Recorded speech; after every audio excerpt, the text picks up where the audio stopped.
took a direct hit! At 11:47 in the morning on a late May day in 1943, engines rumbled across the hard stand at Alconbury as ground crews rushed to finish their checks. The air smelled of oil and cold metal. Clouds drifted low, casting long shadows over rows of flying fortresses, preparing to climb toward occupied Europe. Captain James Hartwell stepped into the cockpit of a machine that felt both familiar and foreign. It had the bones of a B-17, but the nose no longer held a bombardier's table. Instead, a new turret faced forward like a clenched jaw, ready to meet the first strike. This was the YB-40, the flying destroyer, born from a desperate idea. In the months before this morning, American bomber crews had flown into a gauntlet from which far too many never returned. Enemy fighters waited for the moment when the formations lightened after the bomb drop, when the fastest bombers pulled away and the heaviest fell behind. That was when the killing began. The YB-40 promised to stand in that gap, to guard the wounded edge of the formation with fire instead of speed. What happened next would test not just a new design, but the belief that one heavily armed bomber could shield many. Did such a gamble ever stand a chance above enemy territory? But before we continue, don't forget to subscribe to WW2 Secret Archives and leave a comment about which country you're watching the video from. Dawn came slowly over the English countryside in the spring of 1943, revealing long rows of flying fortresses lined up wingtip to wingtip. Each aircraft carried the weight of a strategy that had been pushed to its breaking point. The 8th Air Force believed in daylight precision bombing, a doctrine built on the promise that disciplined formations, steady northern sights, and determined crews could cut deep into the German war machine. But belief alone could not hold a formation together when enemy fighters poured into the sky by the dozens. The problem began long before the first bombs fell. Bomber crews took off heavy with fuel, ammunition, and hope that the fighters escorting them would remain long enough to see them home. Yet every mile carried them farther from protection. The available American fighters could not reach the industrial heart of the Reich. Their fuel ran thin over Belgium, and their pilots had to turn back even as the bombers pressed farther east. From that moment onward, the fortresses were alone, climbing into the range of seasoned German pilots who knew exactly when to strike. By the winter before Hartwell's mission, the pattern had become a grim equation. On the way to the target, the formations held. Gunners shouted bearings, watched contrails shift in the sun, felt the occasional thump of flak against steel. But the real danger waited for the return leg. When the bomb bays opened, the loads dropped, and the lightened aircraft surged ahead. Those that climbed faster survived. Those that could not were left behind in ones and twos, drifting into pockets of sky where radar stations and airfields seemed to coordinate in a silent hunt. The crews had a word for the stretch of sky between the target and the safety of the channel. They called it the gauntlet. Enemy fighters understood the weakness in the American strategy as well as the bombers did. Focke Wulf fighters attacked from the high 12 o'clock position, diving through the narrow gap where nose guns could not track quickly enough.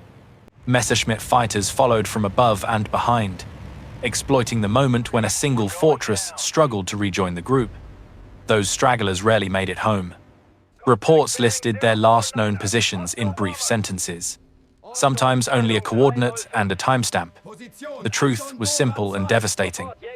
Without escort fighters, the most disciplined formation could unravel in minutes.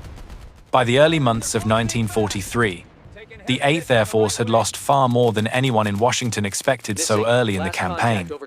Line chiefs walked through empty parking bays where aircraft had stood only the morning before. Mess halls carried too many empty seats. Replacement crews arrived with wide eyes and nervous hands. Listening to veterans who counted missions like a dwindling currency, the rule said 25 meant a man could go home. Few believed they would reach that number. Pressure rose on engineers and commanders to find a solution that did not yet exist. Extending the range of escort fighters would take time, fuel innovations, and design changes still on drawing boards. Creating new tactics required testing conditions that could not be simulated on the ground. The need was immediate. Crews needed protection now, not in half a year. That urgency pushed minds toward an idea that seemed, at least at first glance, both logical and bold. If fighters could not stay with the bombers, perhaps a bomber could become the fighter. The proposal unfolded quickly. Take a B-17 airframe. Strip away everything that did not shoot. Remove the bombs. Reinforce the frame. Add armor where vulnerability was highest. Expand ammunition storage until the aircraft could sustain long bursts without pause. Replace the bombardier's glass nose with a turret pointing forward. Install a second upper turret behind the radio room. Move the waist position so gunners no longer collided during tight maneuvers. Add guns to the cheeks, to the sides, beneath the belly, above the spine. Create a flying wall of steel dense enough to make any enemy pilot reconsider his angle of attack. What emerged from this design was not a bomber at all, but a weapon built to stay with the wounded part of the formation, to fly deliberately with the slower aircraft, to absorb punishment so others could escape. The idea was simple. A formation protected at every angle might hold together long enough to cross the coastline. A single gunship at the tail might buy minutes, and those minutes might save hundreds of men. But beneath the optimism lay a truth that few wanted to confront. Every plate of armor, every ammunition bin, every steel support added weight, every additional turret added drag. The fortress, already a heavy machine, became heavier still. The cost of more guns was less speed, less climb, less ability to keep up once the others lightened their loads. The very advantage the flying destroyer needed to provide would depend on its ability to stay with the formation.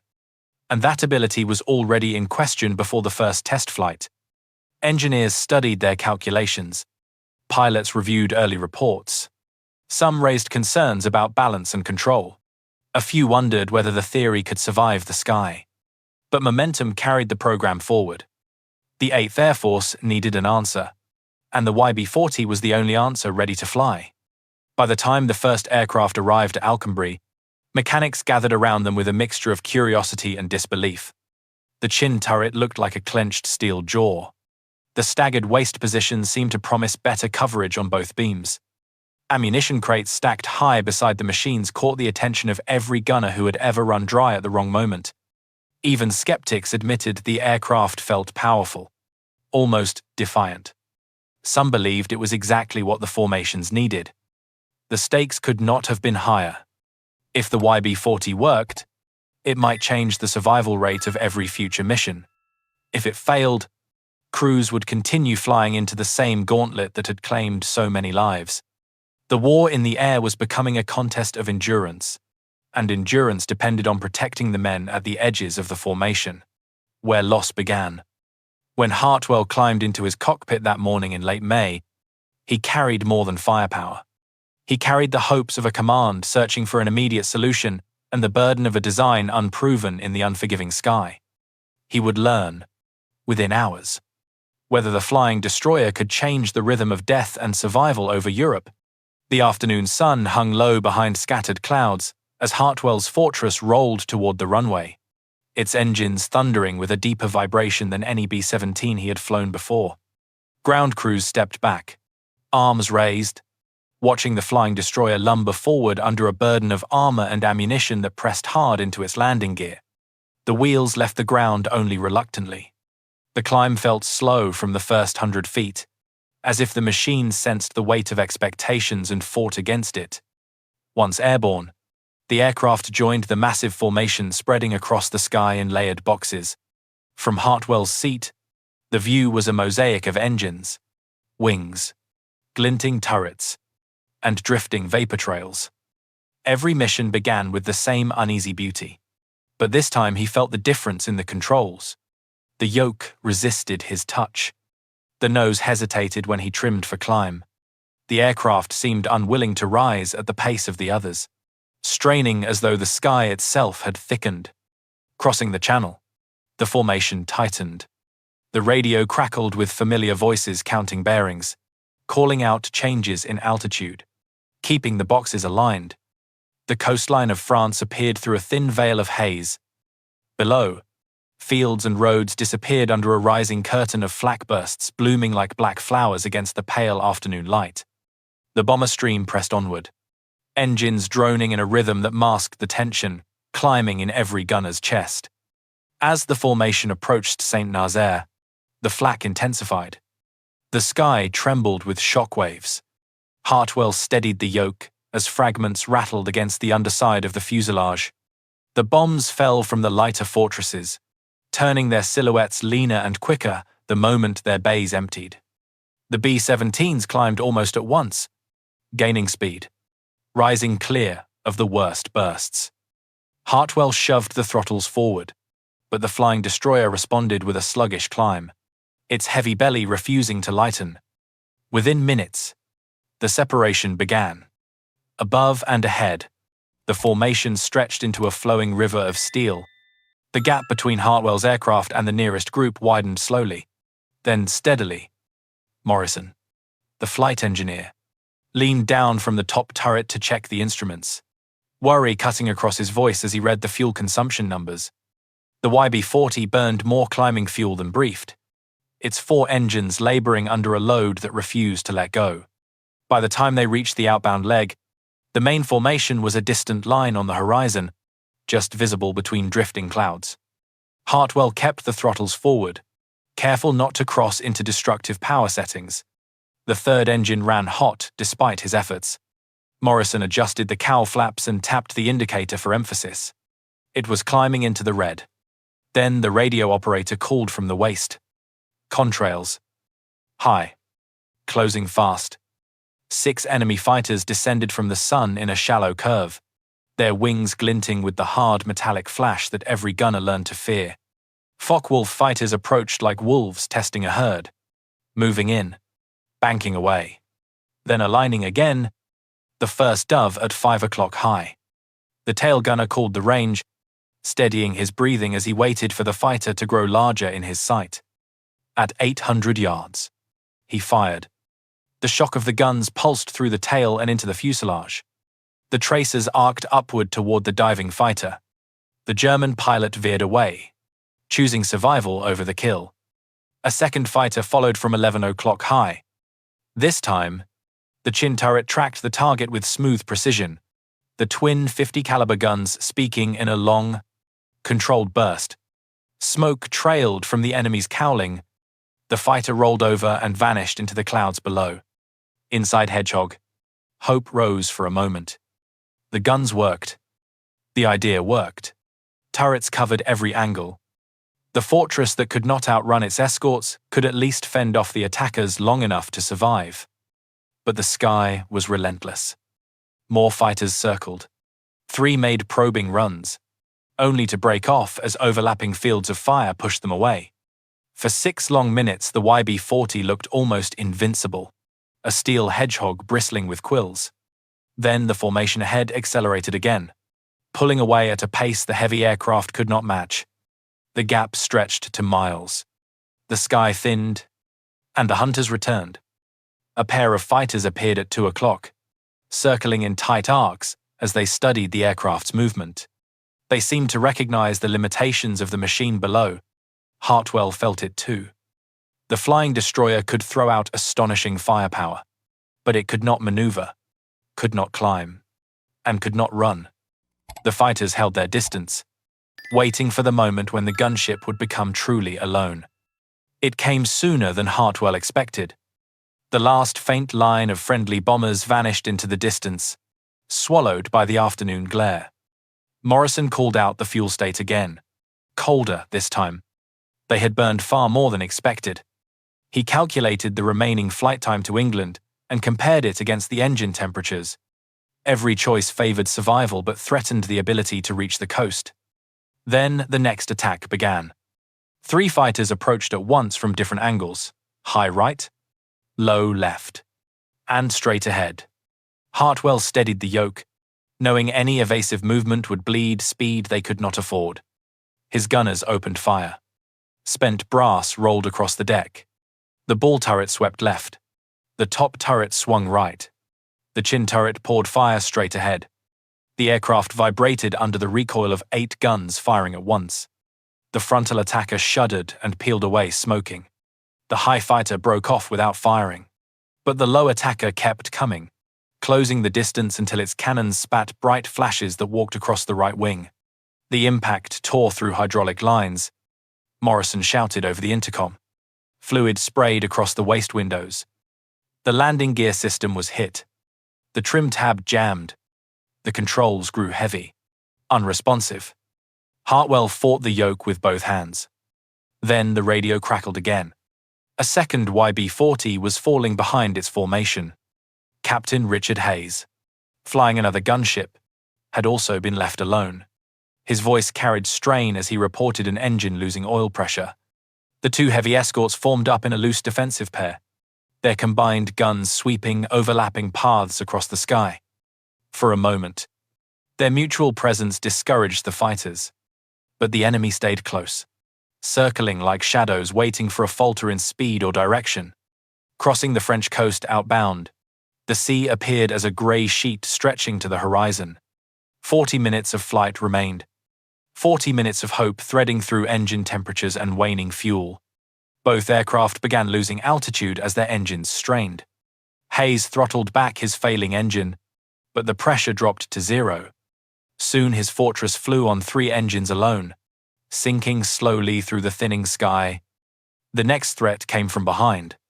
2 Messerschmitt fighters dove in from 18,000 feet, cannons firing from long range. The tail gunners returned fire.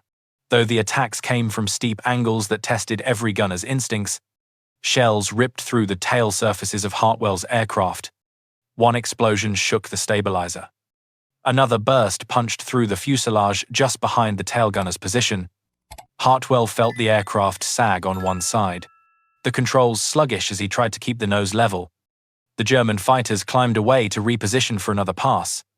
Hayes responded first, the dorsal guns of his YB-40 opening up in a furious burst that traced glowing lines across the darkening sky. The fighters hesitated. Then something else appeared in the distance. 4 American P-47 fighters swept in from the northeast, descending like hawks toward the attackers.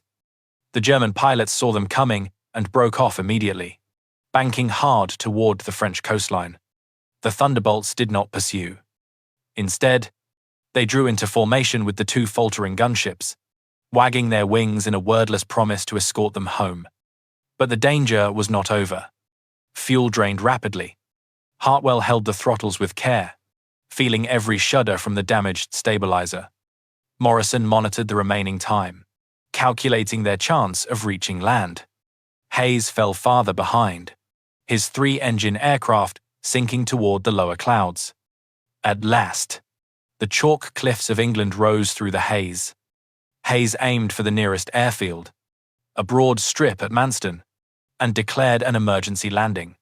Hartwell watched the other gunship descend, its engines straining, its crew fighting to keep it steady. Moments later, the aircraft disappeared from view behind a row of rolling hills. Hartwell's Fortress reached Alconbury only after he and his co-pilot hand-cranked the landing gear down. Each turn of the handle a battle against damaged hydraulics and failing strength. The wheels locked seconds before touchdown. The aircraft thumped onto the runway, skidding slightly as Hartwell held it steady. When the engines finally shut down, silence filled the cabin like a tide. Ground crews counted bullet holes across the fuselage, bent panels, shredded hydraulic lines, a damaged stabilizer, and a jammed trim system.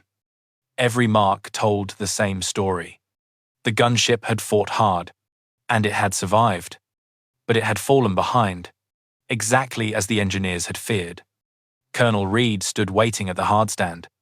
He asked for Hartwell's assessment before the pilot even stepped onto the concrete. Hartwell's flight suit was damp with sweat. His hands shook from the long fight with the controls. He met Reed's eyes and said the words that ended the hope behind the design. It cannot keep up. Yet command insisted on further testing. Perhaps it was only a first mission irregularity. Perhaps positioning the YB-40s in different parts of the formation would solve the issue. Over the next several weeks, the gunships flew missions to different targets: Lammers, the synthetic rubber plant at Huels, and the shipyards at Kiel. Each time, the pattern repeated. The formation dropped its bombs, climbed away, and the flying destroyers sank behind like anchors tied to the wind. Engineers tried quick fixes. They moved ammunition forward to adjust the center of gravity. They modified feed chutes. They altered loading procedures. Nothing changed the outcome. The aircraft remained too heavy, too slow, and too fuel-hungry to stay with the faster, lighter B-17s on the return leg. The data became undeniable. The gunships achieved a handful of victories, but the cost was staggering. Every mission left them alone for long minutes over hostile territory. Every crew risked becoming prey instead of protector. German fighter leaders recognized the pattern immediately. The gunships were easy to identify. They had extra turrets, altered silhouettes, and no bomb bay doors. They were hunted with precision. By late summer, the decision came quietly. The program would end. The remaining aircraft returned to the United States. Some were converted back to standard bombers. Others became trainers. A few were dismantled. The experiment had failed as a concept. But inside that failure, unseen at first, lived the seeds of an innovation that would reshape the air war and save thousands of American lives. Inside a fortress at altitude, sound does not simply fill the space. It presses into bones, into breath, into the thin metal walls that separate sky from men who know they may not see another sunrise. The engines are the first voice, a constant low roar that vibrates through boots and into the floor. Over that thrum come the rattling plates, shifting ammunition boxes, the occasional metallic cry of a turret rotating against its stops. For the crew of a YB-40, every sound carried meaning, each one a reminder of how fragile a human life could feel inside a machine weighed down with more steel than sense. On Hartwell's aircraft, the man who felt the machine most personally was Technical Sergeant Paul Morrison. He had tended B-17 engines for years, learning the temperament of the Cyclone as if it were a living thing. In the flying destroyer, he understood instantly that the engines were being asked to do more than they were built for. He could hear strain in the rising pitch when Hartwell pushed the throttles forward, feel the shudder that ran through the frame when the aircraft tried to climb but could not.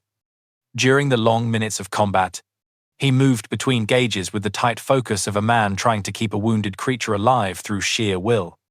Below him, in the cramped sphere of the ball turret, another kind of willpower battled cold and fear. The ball turret was a lonely place, a suspended world of plexiglass and guns where the horizon spun with every change in direction. The gunner inside had no room to shift his weight, no space to ease the tension in his neck or legs. When the enemy fighters made their first pass, the ball turret gunner swung quickly to his sector, tracking a shadow that grew into a shape, then into a predator lined with cannon flashes. He squeezed the triggers, feeling the turret rock with each burst. Shell casings tumbled inside the turret like brass rain. Through the gun sight, he saw only the blur of speed, a streak of smoke, and the cold knowledge that the fighters would return. At the waist positions, the air was colder still. Staff Sergeant Frank Delaney stood with his boots braced wide, gripping the twin 50 caliber guns mounted in the staggered configuration that felt strange but allowed him room to breathe. He could see sky through the empty spaces between the barrels, see the wake of the fortress in the drift of clouds behind them, and see the faint shimmer of other bombers retreating ahead. When he spotted contrails climbing toward them, his voice carried steady over the intercom. Yet his hands tightened around the handles as he watched the specks enlarge. The waist positions were open to the wind, and the slipstream tore at his flight suit.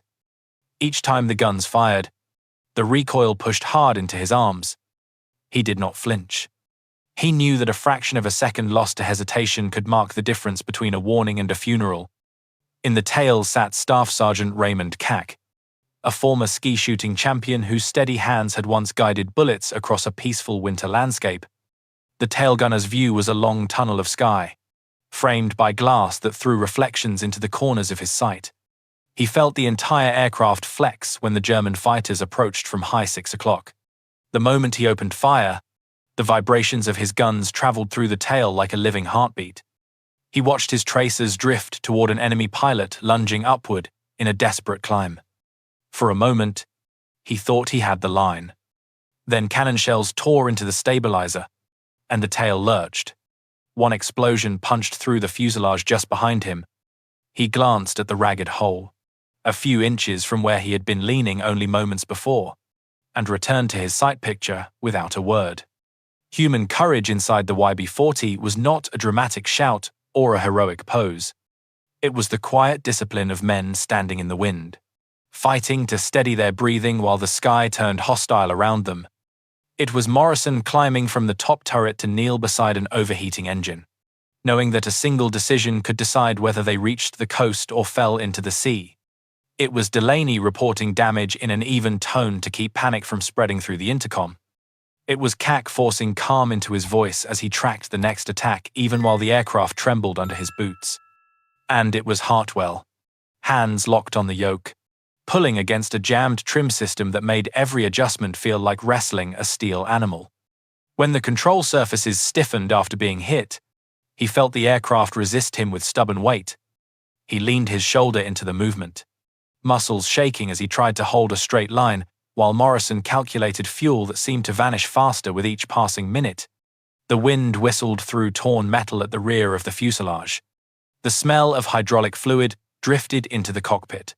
Yet his voice remained steady, giving orders, acknowledging bearings, guiding his crew through the chaos without letting them sense how hard he fought the machine beneath him. On Hayes's aircraft, the strain showed differently. His crew watched the oil stream from the failing engine, each man understanding what it meant for a fortress already struggling.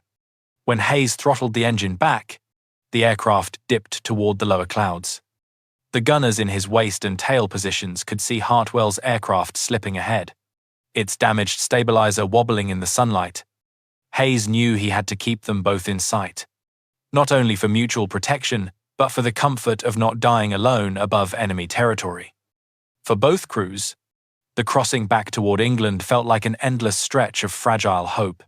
They were miles behind the retreating bomber stream, cut off from the protection of numbers. The German fighters studied them from a distance, their silhouettes dark specks against the pale sky. Everyone understood the danger of falling further behind. Every gunner held his breath, waiting for the next dive. Every man checked his harness twice, tightened gloves, or whispered a quick private thought to someone waiting at home. When the P-47 fighters finally swept across their path, the relief inside both gunships was palpable. Morrison exhaled a breath he had held without realizing it. Delaney slumped against his harness for a moment, letting the wind cool the sweat on his face. Kack wiped frost from his sight window with the back of his glove. Hayes steadied his limping aircraft, grateful that someone else now stood between his crew and the enemy. Hartwell felt the tension ease from his shoulders, though his hands never fully loosened on the yoke. Even after reaching the English coast, the battle was not over. The landing gear on Hartwell's aircraft had to be lowered by hand, a task that demanded strength from men already exhausted. Hayes faced a worse fate, descending toward Manston with 3 engines and a crew preparing for a landing that could break the aircraft apart. Both crews fought fatigue, fear, and the long silence that followed the final burst of gunfire, a silence filled with the weight of knowing how close they had come to being counted among the bomber crews who never returned. Human stories like these rarely appeared in official reports. The paperwork recorded bullet holes, fuel states, malfunctioning gear, and the date of the mission. It did not record the courage of a ball turret gunner firing alone in the cold, or the calm voice of a radio operator calling out contrails that could mean death. It did not record Hartwell's trembling hands or Morrison's stubborn effort to keep the engines alive. It did not capture the way men held on to hope inside a steel shell that refused to outrun danger. The YB-40 program may have failed as a machine, but inside those missions were men who carried their duty with quiet dignity. They bore the weight of a flawed design and turned it into a lesson that others would use to survive. Their fear was real, their courage unspoken, and their humanity the thread that bound every mile of their journey home. From the viewpoint of American commanders, the YB-40 arrived at a crossroads in the air war. The 8th Air Force was under immense pressure to prove that daylight precision bombing could break the industrial backbone of the Axis. Every mission that returned with empty spaces in its formation raised new doubts. Yet within the strategy, there was no alternative. The factories had to be struck. The bomber force had to fly. And until long-range escort fighters were ready, the nation needed something that could fill the widening gap between theory and survival. When the YB-40 entered service, planners hoped it would give the formations a chance to hold together after the bomb drop. Reports from the first missions did not match those hopes, but the American response did not end with disappointment. Instead, engineers and analysts treated the failures as data. Every damaged turret, every jammed feed chute, every overheated engine became a clue. The program was not seen only as a setback. It was a laboratory that happened to fly under fire. The United States had a vast industrial engine capable of absorbing lessons quickly. At Wright Field, officers studied how the chin turret performed under combat conditions. The conclusion was unmistakable. The forward turret had changed the geometry of frontal attacks. German pilots who had once dived confidently through the narrow weakness at 12 o'clock now faced a concentrated burst of fire that made the approach far more dangerous. The chin turret moved from experiment to necessity in a matter of weeks, and within months it became the signature of the B-17G, the definitive fortress. Beyond the turret, the staggered waistgun positions and the Cheyenne tail design showed how incremental improvements could alter a crew's chance of surviving a mission. Better visibility, more space for movement, fewer collisions between gunners in the heat of combat, and improved arcs of fire meant that each fortress flew with a stronger protective shell. These were not dramatic changes in doctrine, yet the cumulative effect reshaped the survivability of entire formations. To America's allies, especially those flying alongside the United States in the European theater, the evolution of the fortress signaled renewed strength. British commanders understood the value of reducing losses in daylight raids, and Allied planners recognized that every aircraft that returned home brought back trained crews who could fly again. As the B-17G spread across the continent, formations became tighter, loss dropped, and confidence grew that the long air war could be sustained. From the German perspective, the shift was unmistakable. Luftwaffe pilots, who once relied on frontal attacks, began to encounter fortresses that bit back with unexpected force. Their commanders noted the change in their own intelligence summaries. The American bombers were learning, adapting, and hardening.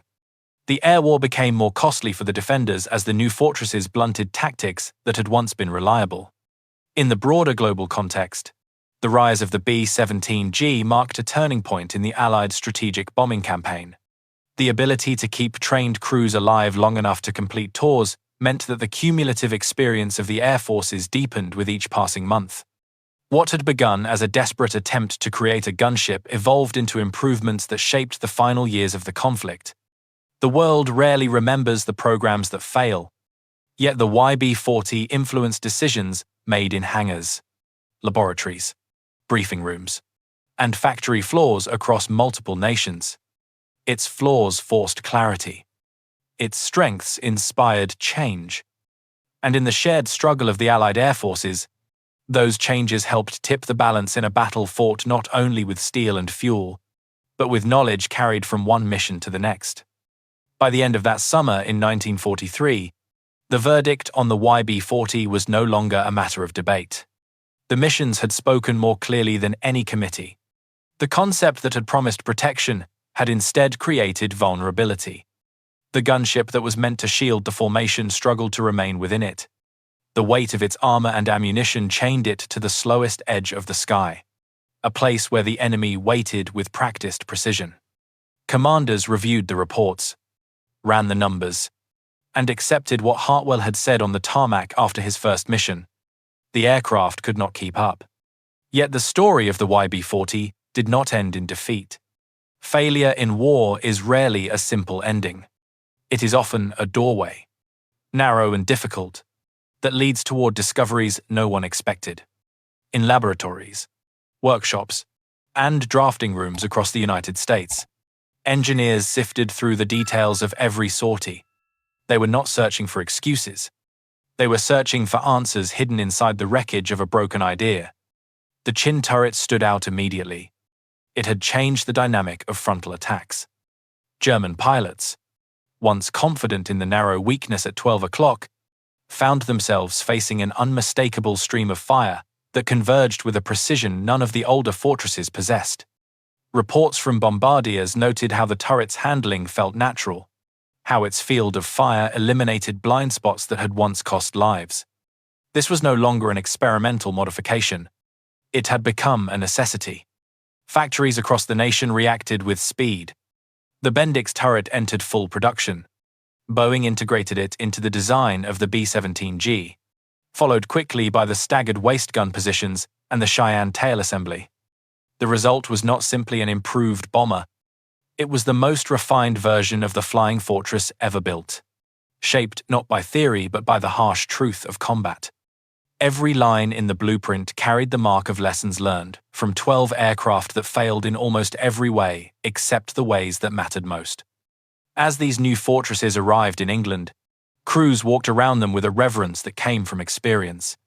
They touched the cool steel of the chin turret, remembering the stories of attacks broken, of lives saved, of missions that ended not in flames but in safe landings. They entered waist positions with more space to move, more flexibility to track fighters that once slipped through tight angles. They stepped into a tail assembly that offered clearer visibility and stronger protection. Each improvement was a quiet promise that they would have a better chance than the crews who had flown before them. The impact spread far beyond individual missions.